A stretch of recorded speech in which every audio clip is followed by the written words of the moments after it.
Breaking news చూస్తున్నాం. తెలంగాణ ప్రజలకు వాతావరణ శాఖ కీలక హెచ్చరికలు జారీ చేసింది. 4 రోజుల పాటు రాష్ట్రంలో భారీ నుంచి అత్యంత భారీ వర్షాలు కురిసే అవకాశం ఉందని వెల్లడించింది. దీంతో పలు జిల్లాలకు ఆరెంజ్, రెడ్ అలర్ట్ జారీ చేసింది. ఇవాళ ఆదిలాబాద్, ఆసిఫాబాద్, మంచిర్యాల, నిర్మల్, భూపాలపల్లి, ములుగు, కొత్తగూడెం, ఖమ్మం, నల్గొండ, సూర్యాపేట, మహబూబాబాద్, వరంగల్, హన్మకొండ, జనగాం, నాగర్ కర్నూలు జిల్లాలో భారీ వర్షాలు కురుస్తాయని అంచనా వేసింది. ఆయా జిల్లాలకు ఎల్లో అలర్ట్ జారీ చేసింది ఐఎండీ. ఇక రేపు జయశంకర్, భూపాలపల్లి, కొత్తగూడెం, ములుగు, మహబూబాబాద్ జిల్లాలో అతి భారీ నుంచి అత్యంత భారీ వర్షాలు కురిసే అవకాశాలున్నాయని చెప్పింది. ఉరుములు, మెరుపులు గంటకు 50 నుంచి 60 కిలోమీటర్ల వేగంతో ఈదురుగాలులు వీచే అవకాశం ఉందని అంచనా వేసింది.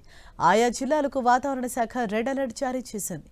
ఆసిఫాబాద్, మంచిర్యాల, పెద్దపల్లి, వరంగల్, హన్మకొండ జిల్లాలో అతి భారీ వర్షాలు కురుస్తాయంటూ ఆరెంజ్ అలర్ట్ జారీ చేసింది. ఆదిలాబాద్, నిర్మల్, నిజామాబాద్, జగిత్యాల, రాజన్న సిరిసిల్ల, కరీంనగర్, నల్గొండ, సూర్యాపేట, జనగాం, సిద్దిపేట, భువనగిరి, రంగారెడ్డి, హైదరాబాద్, మేడ్చల్, మల్కాజ్గిరి జిల్లాలో అక్కడక్కడ భారీ వర్షాలు కురిసే సూచనలున్నాయని చెప్పింది.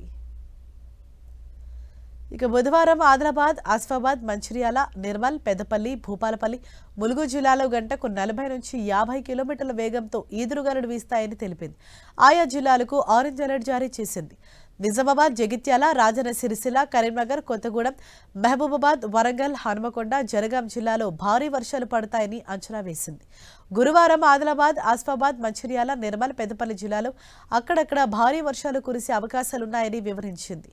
రాజన్న సిరిసిల్ల, నిజామాబాద్, కరీంనగర్, పెద్దపల్లి, కొత్తగూడెం, ఖమ్మం జిల్లాలో వర్షాలు కురిసే అవకాశం ఉందని వివరించింది.